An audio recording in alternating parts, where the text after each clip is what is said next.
Nightmare creature, Nocturnal Bruxism, a nasty monster whose bite brings a curse that causes involuntary grinding and clenching of teeth during sleep.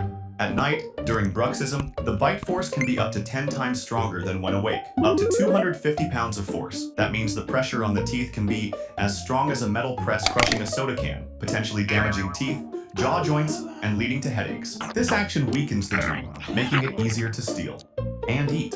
Important note, you can't just put a bite guard on a sleeper. Doing so might lead to some very awkward confusion in the morning. Besides, it's strictly forbidden by the Sandman rules, but instead, you can destroy this monster with special demolition sand. Keep the dreams alive.